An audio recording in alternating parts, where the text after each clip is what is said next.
Well, the good thing about this Thursday night football game between the Chiefs and the Chargers is that one of these teams is going to come out with a win. Both these teams badly need wins. Two teams that are reeling.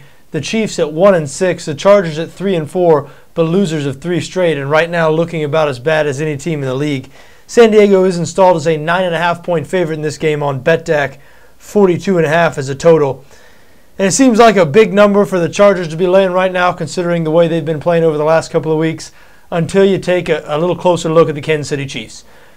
I'm going to nominate the Chiefs as the single worst team in the league right now, a distinction that had been held by Jacksonville for a couple of weeks until the Jaguars actually were somewhat competitive on the road in Green Bay last week, and Kansas City was blown out at home in a must-win game against another bad team, the Oakland Raiders. There's just not much good to say about this Chiefs team right now. 28th in the league in points scored, 29th in points allowed, despite the fact there's several players on that roster who have been Pro Bowlers in the past. There's a few good things, some glimmers, some bright spots. They run the ball well behind Jamal Charles. That rushing attack ranks 3rd in the league. 12th in the league in total offense and total yards, but as we said, just 28th in the league in scoring, so they're not able to convert that to points. I mean, aside from winning and losing, scoring is really the only stat that matters, isn't it? Now, the defense for Kansas City was supposed to be better this year. It was supposed to be good. Kansas City, first of all, they weren't that bad last year, 7-9, only a game out of first in the AFC West. And the year before that, they won the division. So Kansas City was not supposed to be this bad. And I guess that defense has been playing a little better over the last couple of weeks, but still, I mean, what else can you say? 29th in the league in points allowed. They've been a tremendous, tremendous disappointment, especially when you consider that Romeo Crennel, who's in his first season as head coach, he's a defensive guy. He got that job last year because people were happy with the way he was handling the defense, and players supposedly respond to Romeo Crennel. You know, that's his reputation, a guy who players like to play for. Just hadn't been the case this season, or at least they're not showing it on the field, and if they don't turn it around soon, I believe it will be 1 year and out for Romeo Crennel. Now, his counterpart in this game, San Diego's Norv Turner, if this guy's not fired at the end of the season, Turner is perpetually on the hot seat, but year after year. And now I think A.J. Smith, the general manager at San Diego, I think it's gone to the point where he's going to be gone too. If he would have made the move and fired Turner a year or two ago and brought in somebody else, then maybe A.J. Smith could have bought himself a couple of more years. But unless the Chargers can turn this thing around, and it is not looking like it. If you've seen this team play over the last couple of weeks, I mean, a good start to the season. They were 3-1 and it had 24-0. A couple of games ago against the Denver Broncos at halftime, looked like they were going to go to 4-2, have sort of a commanding lead in the AFC West.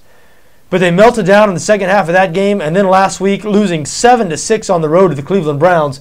The Browns are a bad, bad team. The Chargers needed that game, and for them to only muster 6 points, I mean, what is going on with this offense? More specifically, what is going on with Phillip Rivers? This is a guy, I mean, the Chargers, they're an example of continuity in the NFL. Norv Turner in this offensive system has been there for quite a while. Phillip Rivers has been their quarterback for nearly a decade, yet they are really, really, really struggling right now. I know they lost Vincent Jackson in the offseason, and his loss is apparently huge. The guys they brought in to replace him, guys like Robert Meacham, Eddie Royal, they have not gotten it done. But I think it's a little deeper than Jackson. It's Rivers. He's the one who's not getting it done. Because last year, even with Jackson on the team, Rivers threw 20 interceptions. That was a career high. And he's on pace to top that this year, 9 interceptions through 7 games. You could not turn the ball over this much. And if you've seen Rivers play recently, it almost seems like he's just throwing the ball up, throws the ball up into coverage off his back foot. I don't know if something's wrong with him physically that we don't know about, but he looks really, really bad. And as I've said here over the last few days, not only is he no longer an elite quarterback, I don't even think he's any longer a top half of the league quarterback. He'll still probably be the best quarterback on the field on Thursday night because the Chiefs will be starting Matt Castle. Now, Castle has not played well this season. Remember, Chiefs fans cheered when he was down on the field injured a couple of weeks ago. They did go to Brady Quinn. Quinn has started the last couple of games, but it didn't last long for Quinn. He was injured early in the first half of the last game. So back to Castle now. It's Matt Castle's team. Now, fortunately for Castle, San Diego has not been good against the pass this year, so you'd think he'd be able to have some success. They have been good against the run, have the Chargers, so we'll see. It's strength versus strength here when the Chiefs offense and the Chargers defense are on the field, because the Chiefs are going to try to run the ball, and San Diego is good at stopping the run. Now, you look at this game, 42.5 seems like a low total. When I was thinking about this game, San Diego minus 9.5, I'm just not sure I like any part of that. The Chargers, so unreliable.